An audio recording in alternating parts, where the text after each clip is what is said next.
All right, it was a long weekend of Democrats trying very hard to push the Trump is a Russian asset narrative as hard as they could after the president's historic summit with Vladimir Putin on Friday. Well, Secretary of State Marco Rubio was a masterclass in putting the rabid leftist media machine to rest.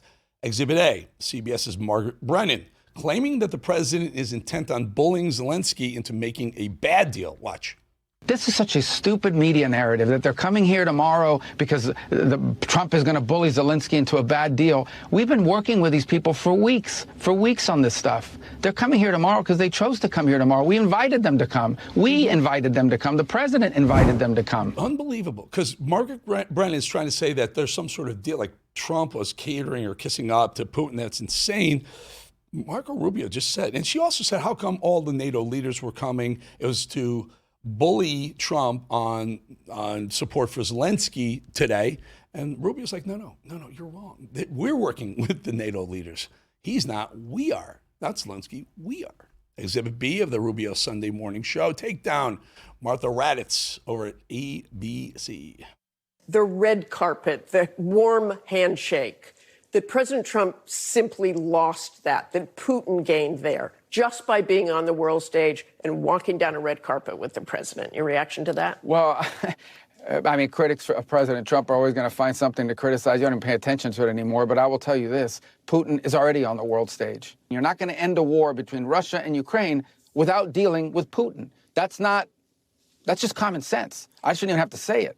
So people can say whatever they want. Ultimately, at the end of the day, we have to get the Russian side to agree to things that they don't want to agree to if we're going to have peace. Yeah, Rubio's really elevating his stature. I think he's doing great. I didn't love him. He was kind of a rhino for many, many years as part of that G4 establishment in 2016, pushed back on some of Trump's immigration. I like him now. I don't think he's presidential material personally. He's doing a great job, though, as Secretary of State. I'm loving what he's doing right there. Of course, as expected, the Comey bots at the MSNBC for now, they changed their name, MSNOW, but MSNBC for now, pushed the Trump as a Putin puppet narrative right on cue. I don't know if Donald Trump is or is not a Russian asset. I do know that at press conferences like this and like at Helsinki, he certainly acts like one, and that is cold comfort for anyone in the United States, particularly in our military, that the commander-in-chief would be so flattering of and so charming to a ruthless dictator like Vladimir Putin. They can't help themselves. They don't want peace. These clowns at MSNBC, CNN, ABC, they want Trump to fail. They want Trump to fail so much that more people will die in these conflicts, wars. Even CNN's Michael Smerconish slammed that kind of criticism and put out the old rolled out the red carpet for Putin to reset. I'm hearing all the criticism, oh, my God, they rolled out a red carpet, as if he should have kneed him in the groin the minute that he stepped off the plane. I mean, he's trying to cut a deal. President Trump, is trying to cut a deal. I'm willing to give him credit for that so long as he doesn't sell out Ukraine in the process, and there's no suggestion that he's done so at this stage. Really? A red carpet bothered you? And by the way, they both had red carpets, and Trump waited on his red carpet for Putin to walk off his own red carpet, come and embrace Donald Trump. You want to talk about a beta move, a flex move? That was a masterclass in flexing with another world leader. So cut the crap, MSNBC, CNN, ABC. Trump's a badass, and he proved it on Friday. And to take it one step further, CNN had a body expert on who made it all too clear that the president was the one in command and in control. Watch. And that handshake, Michael, lasts for 10 seconds as they build rapport. They're smiling at each other. They're making eye contact as they're looking at each other. This is a moment of rapport building and parity. And even in those moments, keep in mind, Michael, the handshake is a negotiation, an ongoing signal for power. Here, Trump shows deference, followed by pulling the hand in and using these touch gestures to reestablish dominance as they walk down. Indeed, that was one of them. Another one was making him come to you. Another one, stick him in the beast. He had Putin riding the beast. It's unheard of. That's unheard of. Trump would never get into the Russian delegation's limousine. There's a lot of power moves that Trump won them all on Friday.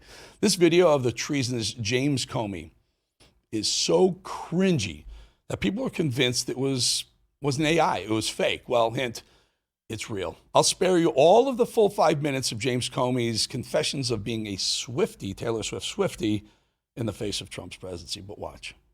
Taylor Swift and I go way back. I went to my first concert of hers 15 years ago.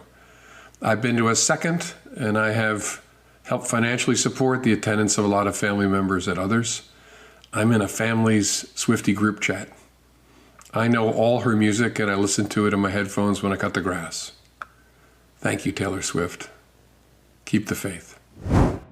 I don't know about you. I am just grossed out by that. That is not only cringe, it's creepy. Like a 60-something-year-old guy saying I'm a Swiftie. I go to her concerts. I'm like, I know her. I listen to Swift songs when I'm cutting the grass. Former FBI director, likely, maybe, a corrupt former FBI director, who, by the way, called for the killing of President Trump for 8647. Remember that? 8647 in the Seychelles. And he's a weirdo. He's a freak. Keep your kids away from James Comey, folks. All right, listen. I actually was encouraged by the events of the last several months. First of all, the NATO commitment by individual member states to increase their defense spending is very welcome. It's something that prior administrations have certainly sought, and I think it's great that we are seeing these commitments that now have to be followed through on. The willingness of European countries to support Ukraine, and by doing so, buy American weapons in order to provide them to the Ukrainians. I think all of that is a very good signal. What's going on here? I don't like it. Whatever it is, make it stop. I don't like it.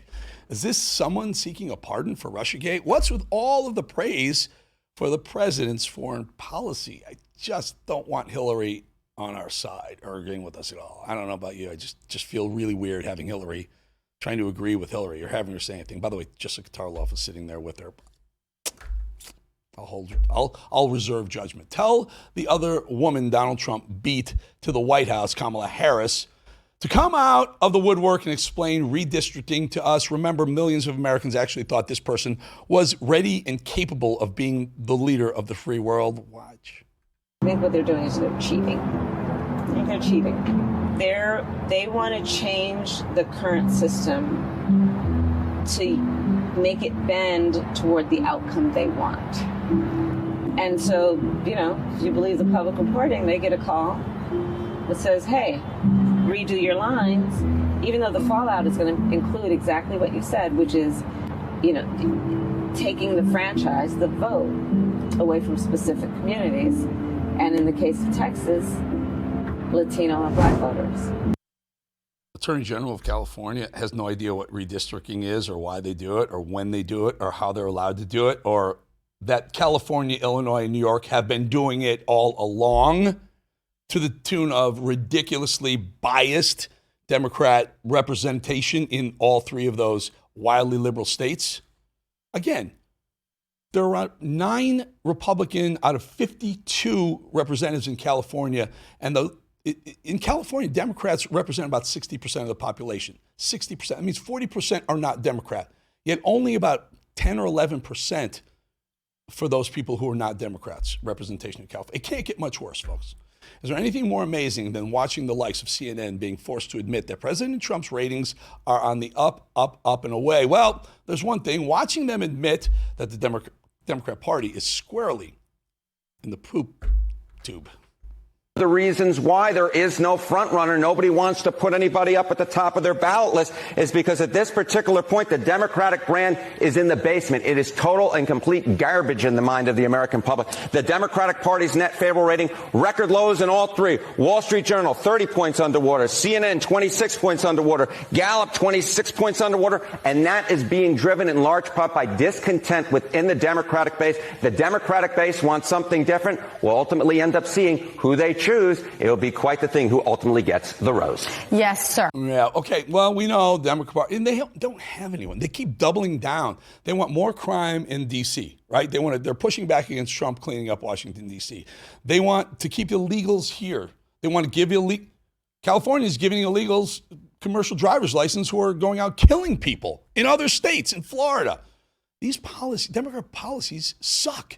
And they keep doubling, tripling down on them. You're not going to win anything. You're 30 points below water, or 26 if you listen to CNN or Gallup, but 30 on Wall Street Journal, it's not going to get any better for Democrats because it's not that you don't have the right person, you have the wrong policies. It doesn't matter who the person is. Fix your policy, you can put almost anyone in there. You got a bias. You have a natural bias to win elections in America. Democrats do. You just don't have the right policies.